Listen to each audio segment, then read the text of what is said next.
Hey everybody, this is Muffin with the Daily Biker Podcast. Just here to let y'all know the opinions and ideas expressed in this show are those of the hosts and their guests, not to be confused with their partners and sponsors. Now, let's get it on.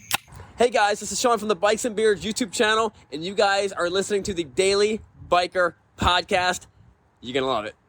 It's real nice, like. Who's got that phone sex voice? Oh, 1-900. Hey, you know Rock of Modern Life? He was a 900 operator. Yeah, This is Lewis. How may I help you? I put gravy on your mashed potatoes. So, in other words, hey everybody, welcome to the Daily Biker Podcast. I am your host without any clue of what's going on in this current day and age, Marcus. Big shout out, we are in the White Lightning Harley-Davidson mobile studio. I've got a full house tonight in the White Lightning Harley-Davidson mobile studio.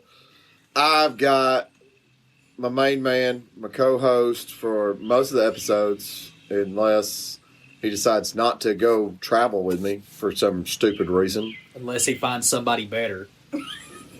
So anyways, y'all know that voice. Say hello. Yo. So I'm not even going to say his name. If you don't even know who he is, you haven't been listening enough. I'm sorry. That's the way it's getting. But I've got a couple other people with me that I want to give a shout out to real quick. We have Mr. Grayson Fielding. I like turtles. This is number 3 for Field. I feel special. And Joey's still only been on 1. That's his fault. So on the last podcast, we pointed out something very important, and I just want to point it out again. Joey, when you going to give me some grandbabies? Give me some grandbabies, Joey. Joey. All right, so I also have Miss Muffin. What's up, what's up? And I have Miss Megan. Hello. And now, today, I have somebody new here. Somebody sitting here. Somebody that listens. I'm not sure if he listens because he actually enjoys the podcast or if it's because he wants to impress me so he can get whatever, stayed at my house when I'm out of town or whatever. I've got what some people are referring to as Little Kilgore. Some of us will call him Mikael. It is Ian, my nephew. How y'all doing? All right. It'd be so quiet now. It's like, how y'all doing? Hi, y'all. Hey, mom and even now. So he's a Right, so we've been discussing a bunch of stuff, but before we kind of roll into some of the things that I want to talk about this evening, today was Demo Day. Demo day. Demo Day. I did not get to demo anything today. Actually, technically, I did. You did. I did. You did.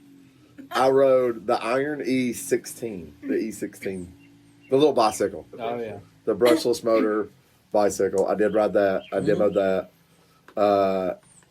Physically, if it was just a little bit bigger, I think I'd have one to just for mobile use, run down to the gas station, stuff like that. It'd be Ride to the bathroom premium. Yeah. from your couch. Yes. Oh, you're talking about at my house? Yeah. No, I'm talking about the shop. Oh, from your office to the Oh, bathroom. yeah. Oh, yeah.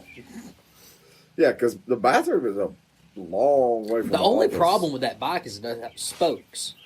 So you I can't like the put, Max. I like the 80s Max. Well, the thing is, though, you can't put, like, the baseball card mounted there so you get that rumble sound. Like You don't need the baseball card. Have you not heard the thing running? Yeah. When you're driving to the parking lot, it's called. It sounds like an electric weed eater. Yeah, it does. Yeah, so it doesn't sound like a Harley, so you got to put that baseball card. It's louder than a live wire.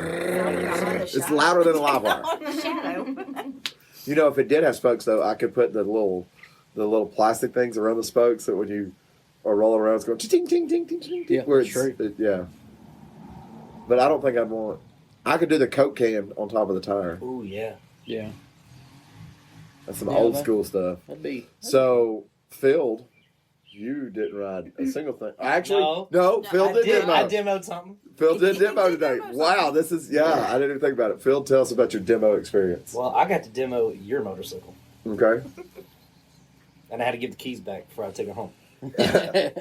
So, Take this fob. there was particular things, though, with my motorcycle that you were wanted to see. I mean, the Milwaukee 8 is what it is. I mean, I've got some work, and you've heard it running. I mean, that's not necessarily the thing about it. I mean, it's the same that we always talk about in T-bars, because, I mean, that's what I want, so I finally got to ride it and, like, legit ride it. Yeah, and I got to ride it with a passenger and everything, so, I mean, I got to demo everything that I needed to go and say, hey, when these come in, put those to the side so I can purchase them. So T-bars on the straight glide. Well, yeah, just got to wait for them to get here.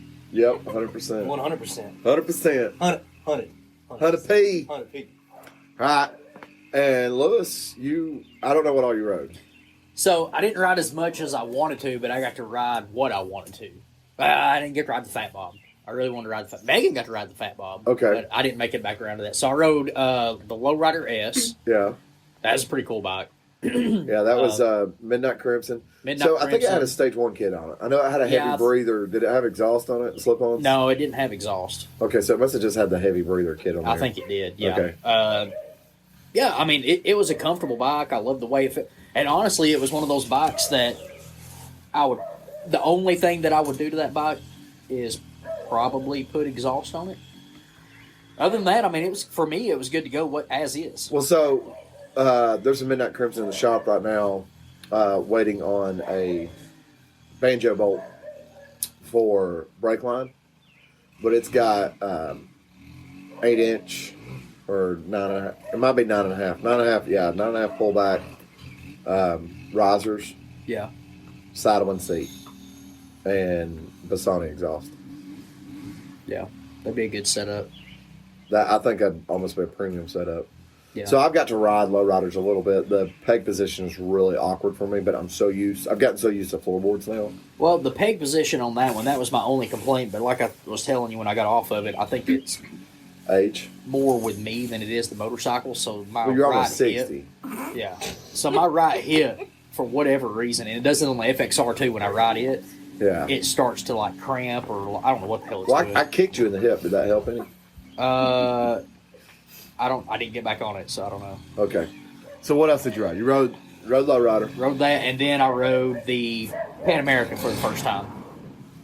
So now that you've experienced the Pan America firsthand, it exceeded my expectations that were pretty high. So that's why I was so excited for the bike, is because I built this thing up in my mind that it was going to be, great bike. It's going to be fun. It's going to be a little tall for me, but, doable, whatever. So it wasn't too tall for me. And everything else that I thought it was going to do pretty good, it done fantastic. yeah. As soon as I got off the bike, my first thought when I told Waldo, I was like, if somebody just wants a motorcycle that they want to ride, put miles on, commute, just not looking to do anything, spend a bunch of damn money or anything on customization and all that, there's nothing on anybody's showroom, in my opinion, yeah. that is going to be better than that motorcycle. Yeah. For me, it had plenty enough power, the rider modes and stuff like that. I didn't play with it too much, and I didn't, dog it a whole lot. We went down this nice back road, had some twisties, elevation changes, and everything. The way the power was delivered was perfect. The ride is, especially coming off a street glide, is superb. Yeah.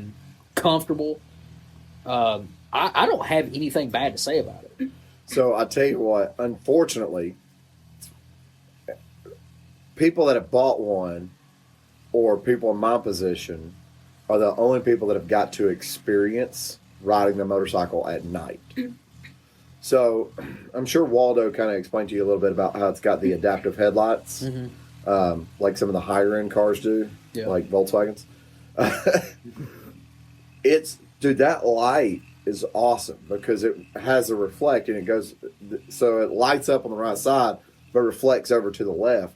And when you go into a turn, the harder you're in the turn, the brighter that light gets. Yeah, it's little stuff like that. And I was getting excited to hit turns just to see that light come on. Yeah. Immediately I come back to the shop the next morning, I was like, so how do I get something like this on my street glide? Which they make a day maker with an adaptive headlight system in it. So that's something I'm going to have to look into now. It was I love the Pan America, though. I do, too. I think it's a home run. I mean, yeah.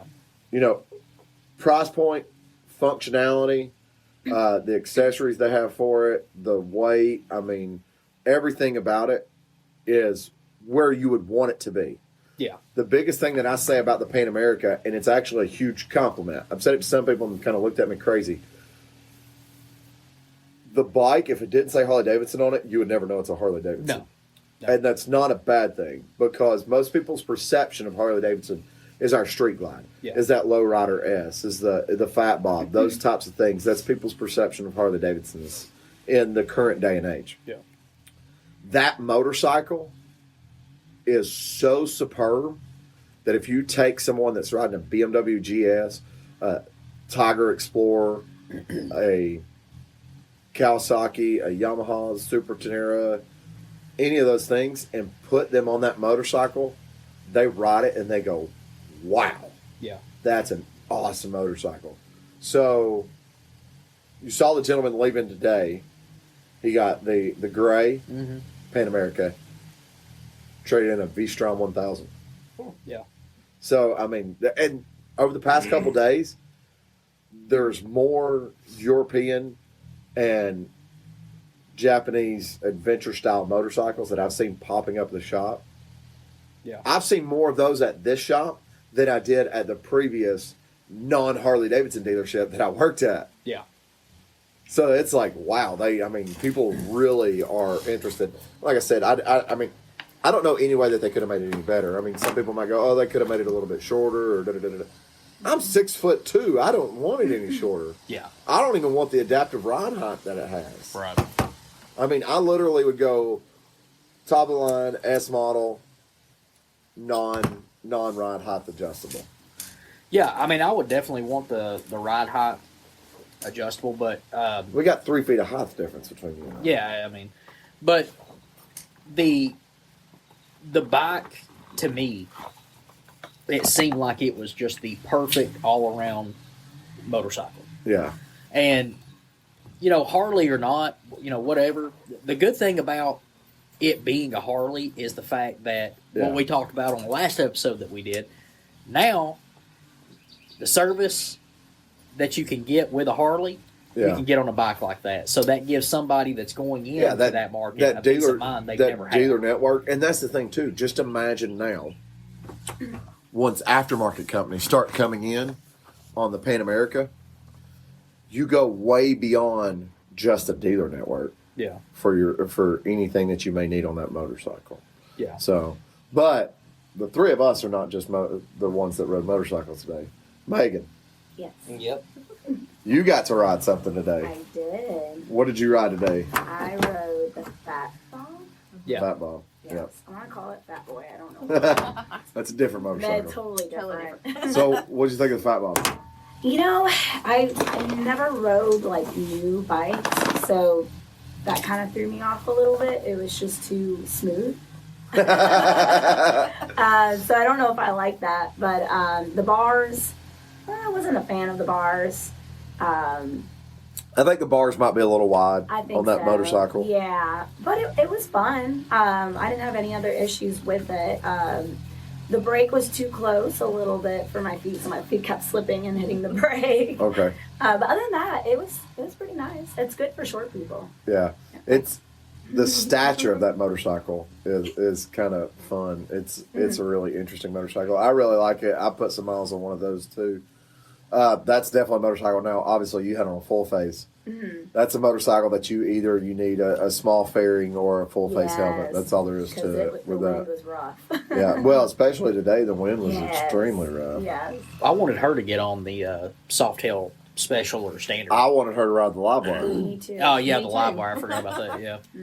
Well, there's still live wire demos. I mean, not necessarily those. The shop has some live wires that you can demo. Okay.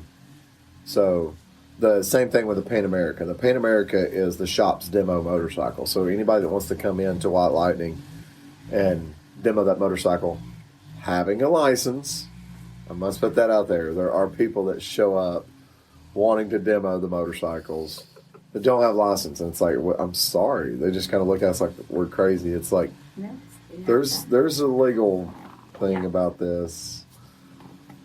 So, so last night I get a text message. Okay, we're gonna look at this text message. So, let's see here. I get a message from a friend of mine named BJ. BJ sends me a message and asks me a very good, very worded question. So he says, "Hey man, I've been thinking about maybe getting into a used street glide or electric glide. What's high mileage on those? And are there any years or anything that I should stay away from? I'm not much of a Harley dude, and I know you are, so I figured I'd ask." So, first of all, I want to point out that's a fantastic way to ask a question. Yeah. Because I have enough information that I can go off of, but I don't have too much information that begins to make it cloudy, because you can get too much information. Yeah. Okay. Now, in my response to him, I did mention budget, because I don't know where his budget is. Used, I mean, Shannon just bought a 2020 Road Glide with like 350 miles on it. Yeah. That's a pre-owned motorcycle. Mm-hmm. I'm sure there's potentially 2021s out there, because we've had people come in, buy a motorcycle. They were looking at maybe a Road King and say a Heritage. They'll buy the Heritage and they'll go, "No, I should have bought the Road King." Well, then you end up having a used motorcycle with a couple 100,000 miles on it. You're going to have to silence that. So that does happen. So, but if you want to get into the newer motorcycles, the M8s for baggers came out in 2017. Yeah. So we're talking next year, my bike's a 5-year-old motorcycle at that point in time. So, you know, that's not necessarily a new motorcycle. A lot of people consider that a used motorcycle. Yeah. I mean, we go through a large collection of used M8 motorcycles on our floor, because you have those 2-year people or the warranty people or whatever you call them. And basically what they do is they'll buy a new motorcycle, and before the factory warranty is out, they'll trade in and buy another used motorcycle. Yeah. I mean, but you have people that do the same thing with cars too. Yeah, it's real common in cars. So BJ asked that question, and I responded to him. Basically, just kind of laid it out for him. You know, 2007 they had an engine change up, because most people that know, and a lot of people that listen to this podcast probably know about the cam plate issue, or the cam chain tensioner issue on the pre-07 models, which you dealt with on your Road King. Well, I dealt. I didn't. You dealt with it before you had the issue. Yeah, I went on ahead. You know, I had it inspected. Well, on the Road King, the 02 Road King, I went on ahead and said, you know, let's go ahead and upgrade it. And they're like, "Well, do you want us to do an inspection on it just to see?" And I was like, "No, just do it." Because at the time, I was putting a lot of miles on it. Yeah, well, I mean, when you did that, you had what, 35? No, it only had 18,000 miles on it when I started riding it, so it probably had 20. Oh, I thought it had a bit more than that. I was feeling like you were close to 50 now with the Road King. No. That thing's only got, it ain't got 30,000 miles on it now. Why the heck is the Road King sitting in a house and not getting ridden then? Because the person's name that's on the title is your name. Technically. Let me rephrase that. The person that is in possession of it right now doesn't ride it, and didn't ride it when he had it. Well, yeah. Well, the thing about it is when he feels the need for speed, he goes and flies an airplane. Mm-hmm. Or he hops on a Kawasaki. That are both at your house. Yeah, true. He's got to come over. When was the last time he was over here? Right before we bought the house. So 2 years ago. Hey, Eddie. Anyways, so, but you had that work done. Mm-hmm. Ballpark, Where were you at? I think it was $1,300. Okay, so $1,300 in upgrade. Yeah, 12 So, 1,300, something like that. When I bought my deluxe, it was in 2009. So I'd heard about it. I wasn't necessarily that concerned with it because most people were talking about the 40, 50,000 mile range. What in the world is that? Well, the thing is, with that whole, so not just the cam chain tensioner, but the, shoddy bottom ends, run out, and all that stuff. Right. I know of one person that had a cam chain tensioner go bad. I know of one person that had a problem with the bottom end that caused the motor to grenade. That's it. Out of all the people that I know. I met a guy today that had a Screaming Eagle Fat Boy that his engine was rebuilt because it grenaded. Yeah, I mean, but the thing is, it's, keeping that problem in context for somebody that's going to buy a 06 and well, the thing with those motorcycles, there's not anything wrong with those engines.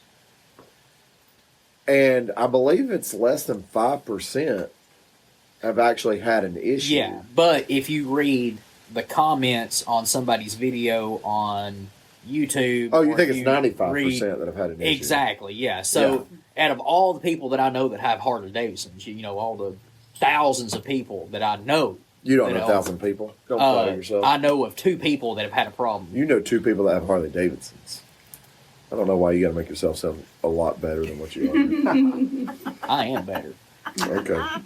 So, anyways, moving on past your lies. The issue, like I said, it's really a non-issue, but for anybody that's looking at buying those motorcycles, the Prio 7 twin cam motorcycles, that's non-Softail. Softails didn't have the issue. See, I was told that they did. So let me rephrase that. Softail is a B series engine. Mm-hmm. So the only issue that you could have potentially had with a Softail is the cam chain tensioners. Okay. Yeah, maybe that was it. Yeah. Because it's a different flywheel, it's a counterbalanced flywheel, and yada, yada, yada. It was explained to me by an old timer one time that knew. Let's rephrase that. It was explained to me by an old timer that had forgotten more about Harley Davidsons than I will ever learn. And I already have a vast wealth of knowledge. So it's kind of one of those things where it's like, wow. But anyways, moving past that, the repair for that is not necessarily that big of a deal. You went with the S&S, if I'm not mistaken? Fueling. Did you go fuel? Okay. I feel like same company almost. Their stuff is really, really similar. Their numbers that you get out of them are really, really similar. They're both really good companies. So the other option, though, is going with Harley Davidson makes an upgrade kit that you can get for it. What was interesting, though, was the people that were posting up about having the issue with those. It was like 10 years later. Yeah. It was like 2015, 2016.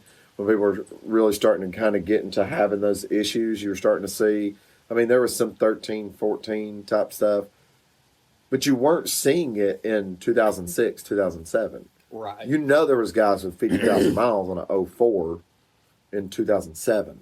Yeah.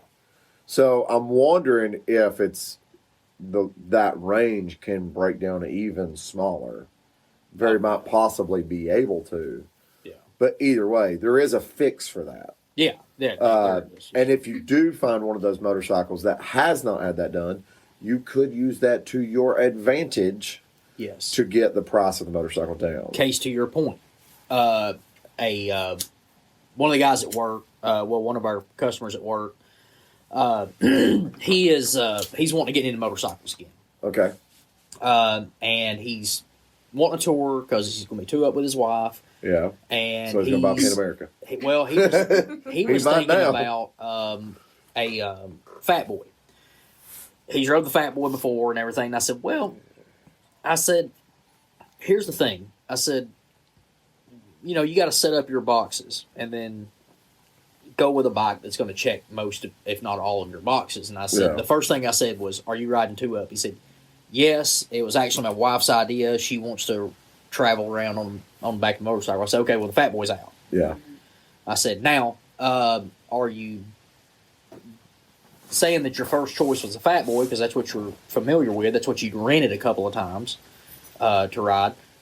How set are you on having a radio and all this stuff if you can't have the fat boy?" And he's like, "I've never had it, so whatever." I said, "Okay, well, then it sounds like a Road King is going to be a great option." And I happen to know of about 3 in our area on Facebook Marketplace that are for sale right now. Yeah, because you're Joe Dirting it on Facebook Marketplace every night. Under 10 grand. But here's the thing.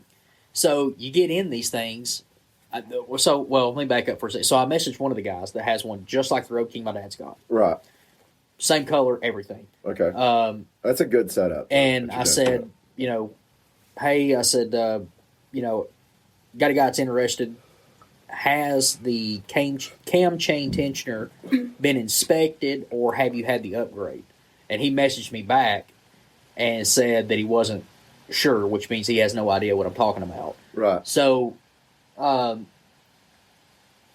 later you could go back and use that. So, okay, look, if you hadn't already Googled it after talking to the guy when he asked about this, here's what I'm up against: a $1,300 upgrade to make sure that this thing, it's basically a cheap insurance policy. Yeah. Well, and at the same time, I do want to put out there for most people, don't think that you're going to go get $1,300 off the price of that motorcycle. Well, here's the thing. Realistically, you're going to get probably half that. Yeah, which is still a good deal. It's still a great deal. It's still a good deal. So I think that bike was priced originally at 10. Now it's down to 9. Mm. That bike, I can definitely speak from a lot of experience, and Megan can too.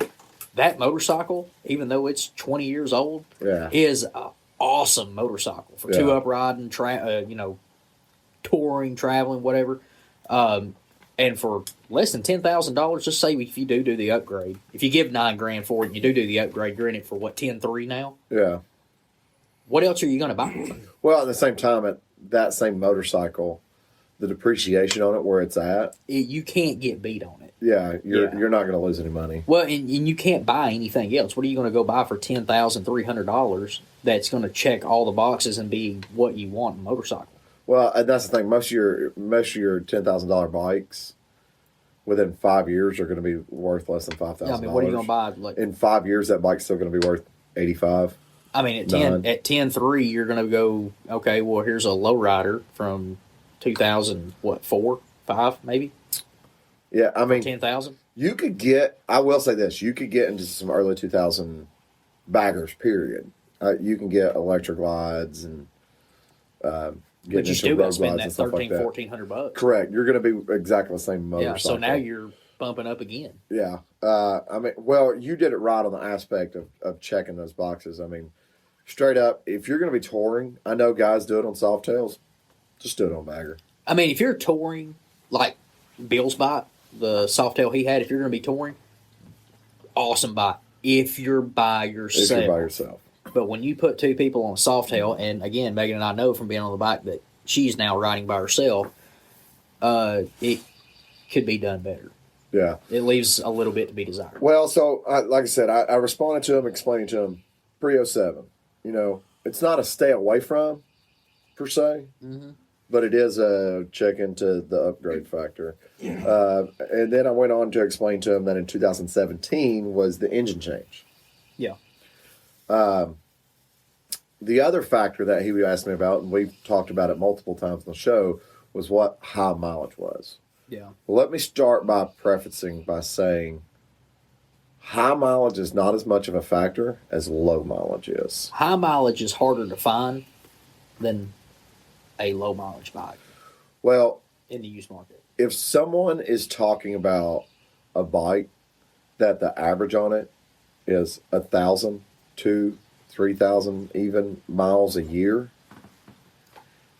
and they have documentation that was the mileage put on the motorcycle, not saying it's a bad motorcycle, but there might be things that have been neglected on that motorcycle. Absolutely. From my personal experience, I know some guys that have beautiful motorcycles that have things that have been neglected on their motorcycles with lower mileage bikes. Yeah. Simply because with a higher mileage motorcycle, you end up running in, basically straight up, be honest, you end up running into issues that you need to repair. Yeah. So those things get fixed. Yeah. But you know, it's like your brake service or your fork fluid. Hey, those things do need to get serviced. Those fluids do need to get changed. I've met so many people that have super clean motorcycles. I mean, super clean. Bikes you can get on and run. I mean, Hollywood, he's got a beautiful Heritage Softail. It doesn't have very many miles on it. It's a 07 with 30,000 miles on it. Do the math. Yeah. You're talking like 3,000 miles a year. Yeah. We talked about it one day. It's an oil change every year. He'd never changed the fork fluid or had the brake fluid changed. I was like, you need to change Well, that's that. when I bought mine. 3 years, 1,000 miles. Yeah. 3 years, 1,000 miles. The very first thing I did. I changed all the fluids, did the fork seals, put tires on it. Because, I mean, all of it just been sitting. Yeah. Well, and the upside too is you can get a low mileage bike in situations where you talk to somebody where Lewis has been before. You know, you get into a 5-year-old motorcycle that has less than 2,000 miles on it, but now by the time he's turning around and selling it, it's got 7,000 on it. Well, he's put 5,000 miles on it the past year. But he's also done everything. Right. If there was going to be any issues come up, Yeah. he's already solved. He's already crossed those bridges and fixed those problems. But that being said, you run into more situations with low miles motorcycles, like the guy when you asked about the upgrade. He didn't know. He had no idea what I was talking about. Yeah. High mileage, what I tell people with high mileage, how many miles do you plan on riding a year? Mm-hmm. Okay. If you go, well, I'll probably ride 10,000 miles a year. Okay, then a 5-year-old motorcycle with 50,000 miles is not high mileage. Well, because that's what you would put on a motorcycle. When anybody starts talking to me about high mileage, you know, my answer is what I said at the beginning. It's easier to find one with low mileage than it's hard to find in this area a high mileage bike. That's 100% in the used true. in the used market. Yeah, but I feel like some people will see my bike. It happens to me all the time. 2017, it's 4 years old. Oh, how many miles you got on that thing? 27,000. Oh man, that's some high miles. No. That is not That's high miles. what the bike was designed to do. Yeah, that is not high miles at all. That's less miles on it than what I want to have rack I got up on it. 14 with 41,000 miles on it. Yeah, what you I've got a there? 12 with 24,000 miles on it. That's low miles. Yeah. Right, and like I said, so the guy, I mean, if you think about it, I mean, that's like what? There's no miles put on it from the day, since the day it was bought. So when like I said, my brother bought it, and he put, you know, tires, and that's about it, did a fluids change on it, but then it just kind of sat in the garage for 3 years. Yeah. Well, and honestly, too, the thing about high mileage, okay, most people would agree that 100,000 miles on a motorcycle is a lot of miles on a motorcycle. Yeah. Okay, but that Kawasaki has a little over 100,000 miles on it, but it's also like 35 years old or 40 years old. 40 years old, which means it's got less than like 2,500 miles a year, 2,000 miles a year on the motorcycle. Yeah. Right. That's not a lot of miles a year on a motorcycle. No. There's guys, we've had a gentleman riding to the shop before that had like 400-something thousand miles on his motorcycle. Mr. Jeff at the shop that rides the Dyna Defender, he just turned like 110. Yeah. Well, and with high mileage, you know, I won't have a conversation about high mileage until you start getting into like 70,000 miles on a bike of any year model, honestly, because, I mean, really these bikes, you know, when you're looking at bikes that are, let's say you're looking at one that's 5 years old, right? Let's say 6 years old. Okay. And they say, well, it's got 30,000 miles. And, well, 30,000 miles, you know, that looks like a lot of miles, you know, especially on a 5-year-old bike. It looks like a lot of miles because every bike that you see has 10,000 miles on it. Yeah. And it's 10 years old. Right. Yeah. That's the only reason why it looks like a lot of miles. Well, I think the only factor that you get into, and you've dealt with it with your Kawasaki's here, is you start getting into, I don't know what you want to call them, like bushings and stuff like that you might not think about Yeah. that you do get into, you know, at that 75,000 mile plus range, you know, get into like your swing arm bushings and those types of things. But even then, you know, technology has caught up to that stuff now too. Well, and to put that in perspective, I haven't changed it on either one of these 40-year-old bikes. You're going to die. I have not changed them on any one of these 40-year-old bikes. It rides just fine.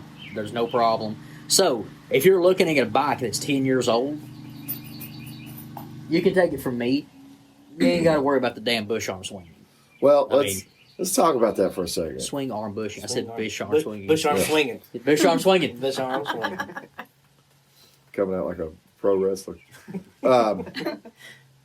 So, the bad swing arm bushings on the early 2000 baggers that would cause a wobble on the rear. You know about that? Mm-hmm. You know, it's like the cam chain tensioner thing. I've heard about it. I've heard that it could possibly be it. So it's actually a lot less expensive than the cam chain tensioner issue. So there's two things with that. Okay, two factors that come with that. One, too much weight on the motorcycle. The motorcycle is overloaded. Fat chicks, yeah. Got Police. Why are you... Cops are not fat. They are fit people, you son of a bitch. How dare you? You haven't met Braylon. So, no. Police. Yeah, Ian's laughing. That's his thing. So, no. What they're entering is all the gear that they have to carry on the back of their motorcycle. Yeah. You know, it might not sound like a lot, but when you start adding radios and boxes and scanners and detectors and all that other stuff on the rear of those motorcycles, it adds up quick. It adds up fast. Yeah. The other factor that they're getting into an issue with is not proper tire inflation. Yeah. It's causing basically an uneven wear in those bushings. Mm-hmm. And it's only happening in high-speed sharp cornering. Yeah. But that's a problem that technology has caught up to. Now they have a more solid bushing set up that you can put in those things. That eliminates the problem. You'll never have the problem again. You can load it down and have low tire pressure. All you want was over there for Get a little wobble and everything. no, right? no. So it's like literally like a solid bushing. Yeah, I don't have one. There's no vibe. Well, and I'm two- talking about before your motorcycle. And Yeah, two... mine even at high speed corner, you can still get a little wobble in it. Yeah, if you hit... I mean, on these big... 504 boys. Well, Wobble. So you break it. I mean, I think that might just be. I even noticed it on mine, too. man, You hit a corner hard enough on one of these baggers. Yeah, it's not crazy, but it's enough. You're like, okay. You're putting that bike in a position it wasn't designed to Right, be put in. you're throwing it I out. don't have that issue. You have that issue. Legit, I don't. Well, I mean, case in point today when we're talking about all these Batwing bikes. What do they do when you're up at a highway speed? Front end wobble. Front end wobble. Guess what? His doesn't do. None of that. Front end wobble. None of it. Mine did. Just But- clarify. Mine did. I don't know why. As soon as I put the T-bars on there, it went away. I would love to tell you it's because you're in a more solid position. But when you let your hands off the handlebars at high speed, there's still no wobble. Yeah, my front end wobble is not too bad. Like when I get mine, when I start getting... No, we're also talking about double the speed limit is where you're getting this wobble. Well, when you start getting into like 100, when you're pushing breaking the speedo, the wind direction I would never do that. makes how much wind there is if you pass a 18-wheeler or something. Yeah. But I mean, that's probably going to be on any bike. And to like my bike, I've noticed it on mine how when I put mine in a big load in a corner at a high speed, I'm talking like a sweeping turn. Yeah. And you're doing 90 to 100, and you start feeling that You get a little bit of a... Well, how much of that is because we didn't check our tire pressure before we left the house? You might also be loaded down too, because you remember Megan doesn't want to put saddlebags on her motorcycle that came with saddlebags. They can't have saddlebags. Oh well. Oh no, it's got saddlebags. It's got saddlebags sitting right They're just there. up there. Right. Yeah. Right. With its Yeah. back seat. Right, And, right. Yeah. Yeah, she refuses to put them on her It's okay. motorcycle. Well, he's got bags. Yeah, that's Right, that's the same. yeah. That's the same excuse she's Right. giving. Yeah. Just think about how That's why he much, started riding Kawasaki. just think about how much extra stuff we could put in those big bags on the Pan America. Can we See have what you that? did there. Yeah. Put He's a trying bunch to. of stuff I don't think you there. have to sell her. I don't. I do- on it. no. She's trying to sell me on it. Yeah. So, yeah, I mean, like I said, it's a very broad market. There's only really a couple things you need to stay away from. But I think a lot of times when buying a used motorcycle, it comes down to whether it's right for you, Yes. whether it's the right kind of motorcycle, whether your opinion of the mileage is high, whether you feel that motorcycle has been abused Right. or neglected. Right. And I mean that on both ends of the spectrum. Because I've had people look at my motorcycle, comment on the fact of it being dirty, and then assume that maintenance is not taken care of, or the tire pressure's out, or that it's kind of one of those things where, well, does he really take care of his motorcycle? You know good as well as I do, I take care of the motorcycle. It doesn't run with any issues. The mechanical is top notch. That's- The paint is shit. Yeah, I have that same problem.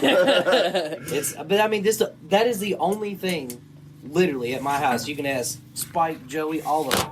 The only thing that I make sure that is completely mechanically sound. Yeah. And I check the tire pressure before I leave every time. Yeah. I've Yeah. gotten Every bigger time. on that in the Yeah. recent years. And for me, Did you check it before we came over here? I mean, before I came up here yesterday. I mean today. Hell no. You said every time. I got air You know- compressor before you go back, by the way. yes.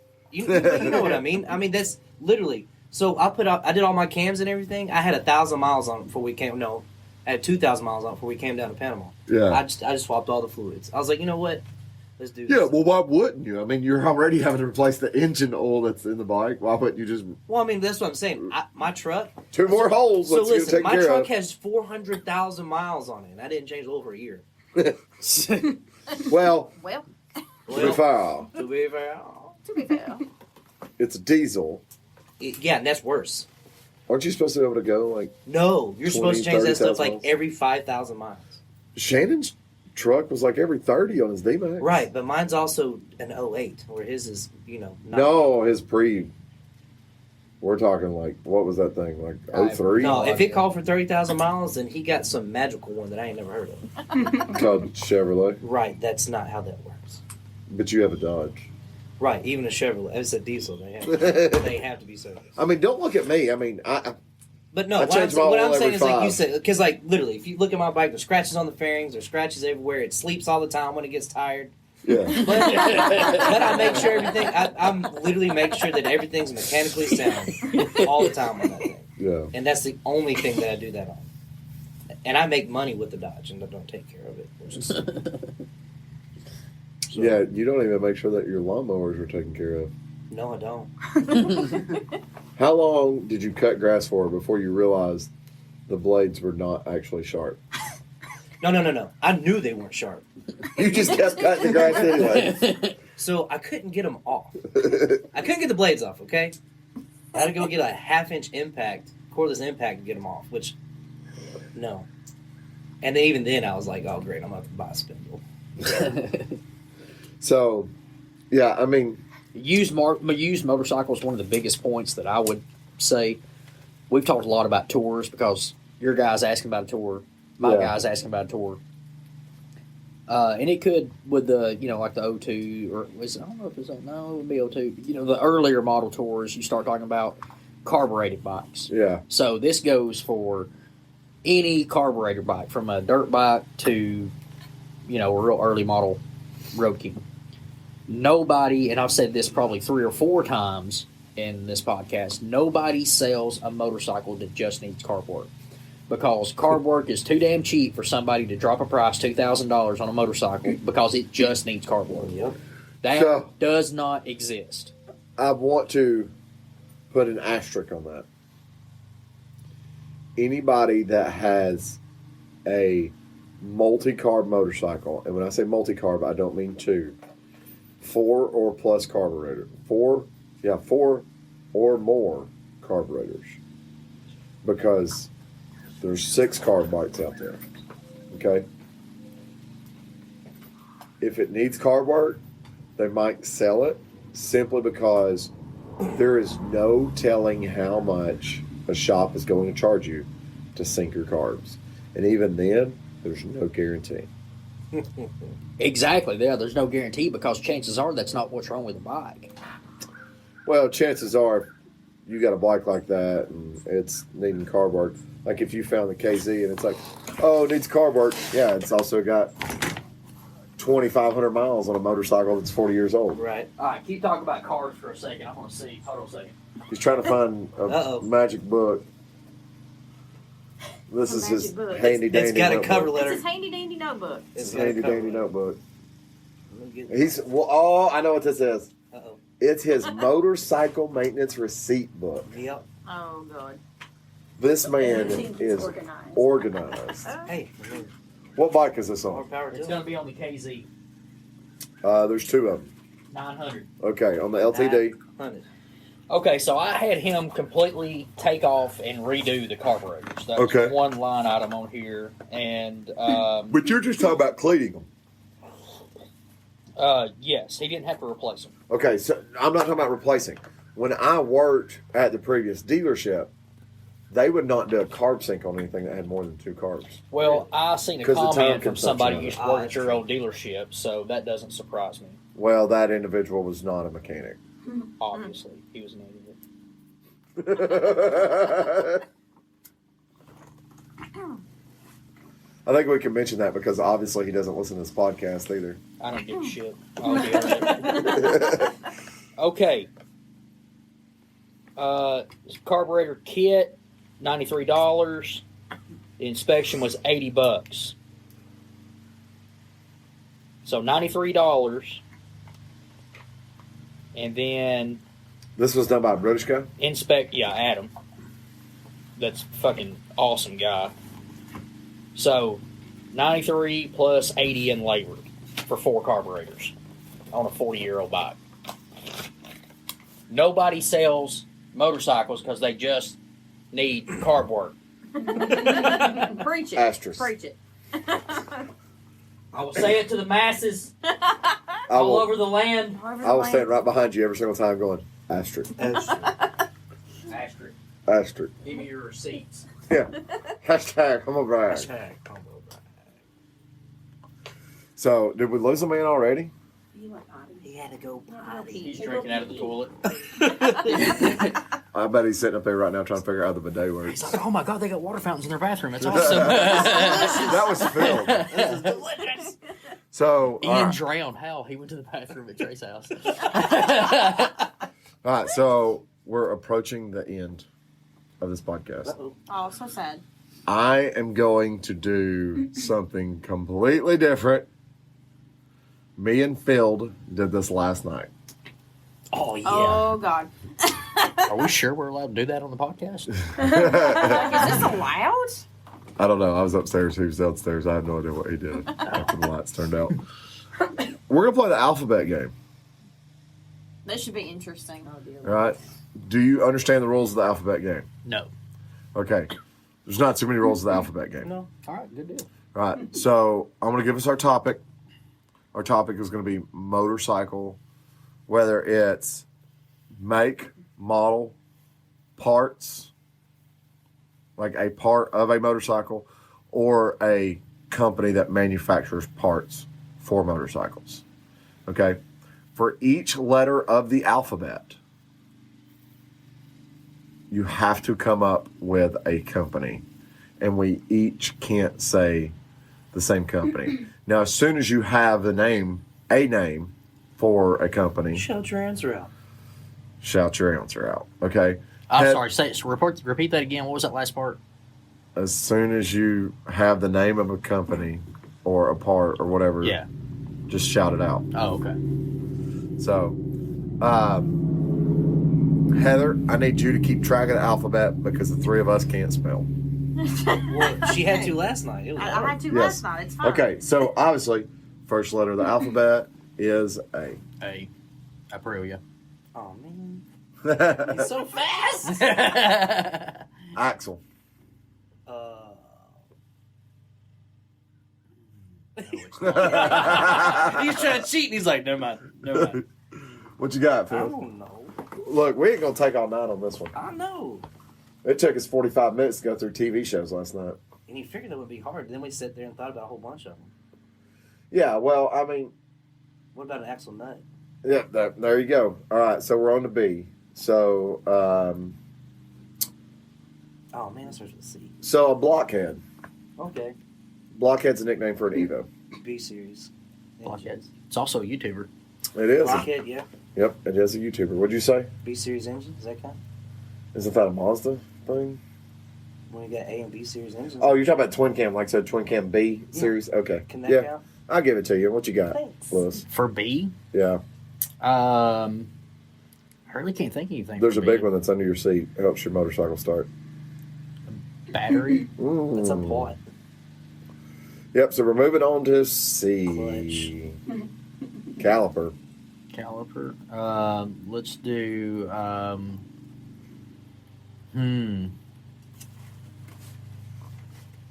I got one. Yeah, this game sucks. You want me to keep assisting you? Yeah. 'cause- What kind of suspension's on Shannon's Softail?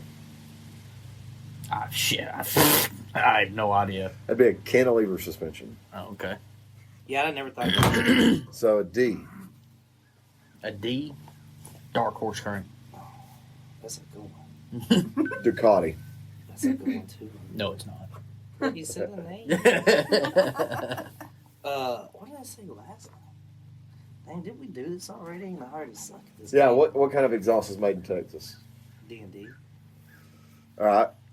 So E. Exhaust. Who's quick on that one? Yeah, real quick. What you got? Evo. Engine. Hey, we win.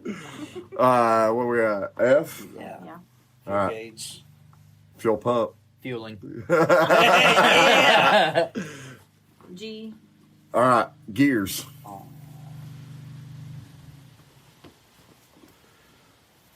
What goes in the tank? Gas.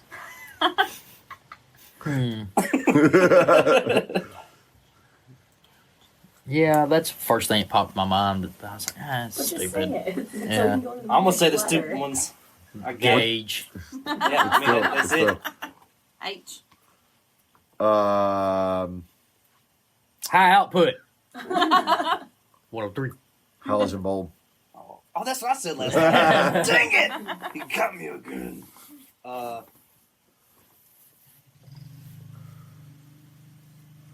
I'd give you a hint, but you would never get it. You're probably right. So it'd be Hyosung motorcycle. That's fun. All right, so H-I. On to I. Okay, I. moving on to I. Ignition. Oh, yeah.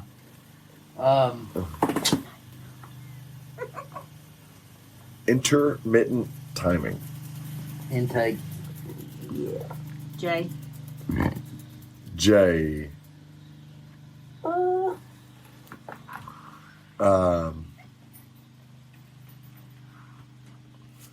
Jam up. Jam ups. Oh, yeah. Jam ups. Bought a four wheeler from there. It's a motorcycle dealership. Yeah. J. Oh, excuse me. Jacket. Oh, that's a good one. What would these be if I cut them off? Jorts. Depends on what part of the country you're in. That's true. Oh, that's true, Jorts. yeah. Now we're on to K. Okay, kilometers. Oh, poop. See, I gotta do these. Heel switch. Oh, man. Kickstand. There you go. What brand are those motorcycles out there? Oh, God. Suck it! That's what I said last night. L. Dead gum. L. Lower fairing. Low rider. Yeah, you got the other one. Yeah, there's lights, too. Megan's put there. M. Yeah, motor. Motorcycle. Motocross. We all had motor in our name. Well, that works. All right, N. Ninja. Did Nissan ever make motorcycles? Probably. No, there's a spark plug manufacturer there. NGK. Nike. Oh, well, yeah. You said Nike. No, I was about to say Nike, and that's not right. That's all right. He got it with NGK. Yeah. Oh, you know what? Hold up. Oh, okay. Megan's just spitting out the ideas over here. He knows something. I like letters. He's looking at us. Oh, he's trying to. I know what he's looking at. Yeah, I can't remember. I know what he's looking at. No, it's not. Yours is not. Yours is Brembo. Oh. Mine is? Yeah, Brembo manufactures them for Harley Davidson. Well, what the hell am I looking at? What brand? It's like called like They make them in like Ford Oak. yeah, it's like New Gen or something like that. Nitrogen? It's Something like that? I'll give it to you. Nike. They manufacture the brakes or Yeah, whatever. they make it for like everybody. It's like Yeah. Nike or something. Yeah, something like that. All right, Oh. O-ring. That's what he said last night. I'm cheating. Omnipresol. O face. So That's O. what happens when a chick gets on the back of Kawasaki. Oh, you went with the O-ring. Yes. Oxygen sensor. That's what I said. What you got? I said O face. I'll give it to him. P. P. Piston.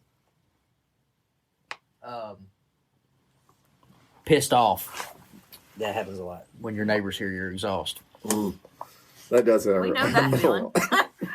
Hey, that's what I told her.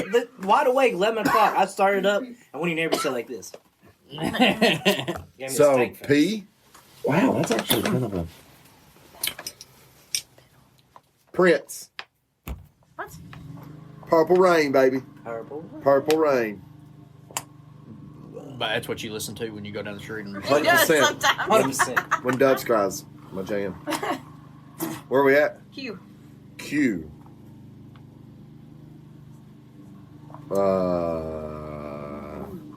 What are we going to cover? Q.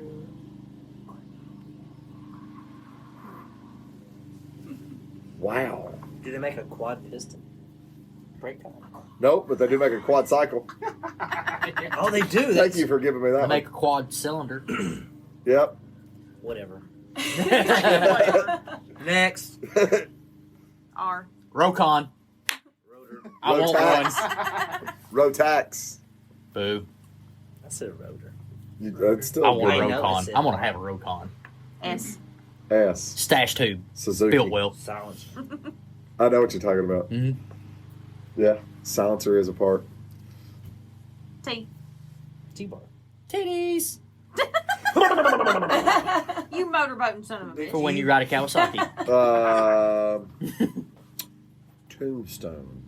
Taillights. Mm. U. Yeah. Ural. Oh, damn it. That's what you said last night. They put U-bolts on a motorcycle? Probably back. I was thinking about that the other day. I would imagine a Ural actually probably contains U-bolts. Probably many of them. Well, anything that's going to be a trike that's a solid Could actually you is say going to like have a U-bolt. underglow from all the Actually, you probably lights? could say underglow. Exhaust does not start with a No, U. your exhaust brand. It starts with a K. Oh, I was close. Oh, man. His exhaust is Hashimoto. Hashimoto. All right. No, I give you U-bolt. I'd almost guarantee you that, like, There's someone that's got it's oh no, Vegan. a lot of sidecars, Universal Oh, yeah, they sidecar have mounts the- do Yeah. use U-bolts. Yep. What did you say? We love you anyway. It's fine. Oh, underglow. underglow. Okay. V. Victory. Be strong. What? Be strong. Oh. That's what I said last night. W. W800.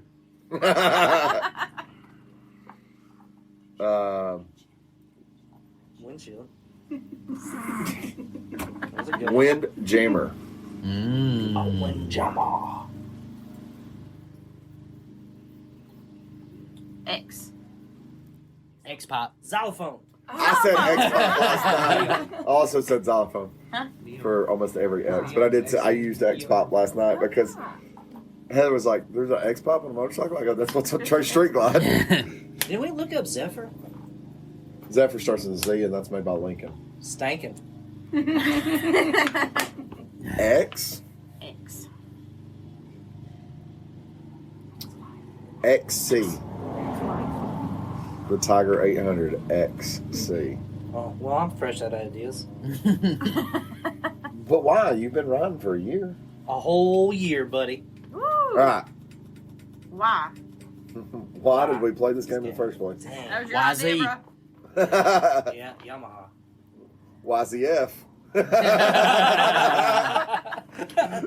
This is fun. This is fine. And Z. Z1000 Z900. and 900. I said Z900. No, why you gotta talking go about lower. Gotta go lower. Z50. Well, y'all said enough for me. All right. All right. So, this has been fun. It I'm is. glad the three of us could get together. I'm glad Joey wasn't here. Ciao. Joey, I hope the reason you're not here is because you're giving your mommy some grandbabies. No, he's with a Joey. whole bunch of dudes. Yeah. Hi, Spock. Hot spot. Hi, Spock. Hey, but you know what else, though? You know what's sad for Joey? He's not going to be here on Monday either. Oh, that's See, I'm right. only taking a day off at Chattanooga and come right back. Yeah. You know, you keep this up, you're going to end up moving. Yeah, like everybody else, he keeps moving to Chattanooga. There's people that move to Chattanooga that work in Atlanta and stuff in the fire department. You Yeah, could sure. drive. Don't recommend it. I don't drive an recommend hour that. to work already. I'm good. Yeah, but imagine if you were doing it on your motorcycle No. In February. in Exactly. February. Yeah. I'm good. On a Pan America. Across Mount Eagle Mountain. No, I'm good. Yeah. So, okay. So, that's it for us. That was a different game. I thought it was kind of fun, but it was, Yeah. This will never happen again. yeah. Enjoy this. Do y'all know what episode this is? 17, No. That's 8. 19, This is 18. 18. Episode 18. I want to point out something, too. We are over 800 downloads so far. Fancy. So at the time of recording this, we're over 800 downloads. We could potentially be over 900 downloads by the time this episode comes out. So big thank you to everybody that has been listening to this. Real quick, we're going to run down the country list. I'm not going to go through the city list. We'll save that for another date and time. But the country list. Because I want to say right now it's 806 downloads as of 8:16 p.m. Eastern Time on Saturday, May 29th. So thank you to every last one of you. When I hear your country, shout it out. I want the people in the car next to you thinking that you've lost your mind. Obviously, all my people in the United States, but also I want to give a big shout out to Canada, Australia, Germany, the United Kingdom, Netherlands, Norway, China, Spain, Ireland, Brazil, and Egypt. We are worldwide, guys. How does that feel? Daily Biker banner Wide, on the wide. side of the pyramids. Do it. We can make it happen. The only question is, can we put one on the side of Trump Towers? Hell yeah. Hell yes, man. America. America. Hey everybody, this is Sean at White Lightning Harley Davidson. I want to thank you for listening to the Daily Biker Podcast. You can reach the podcast on Facebook or Instagram at The Daily Biker, or you can email the podcast at thedailybiker@gmail.com. Be sure to keep an eye on White Lightning Harley Davidson's social media pages for the most up-to-date information on all our events and where you can find the boys.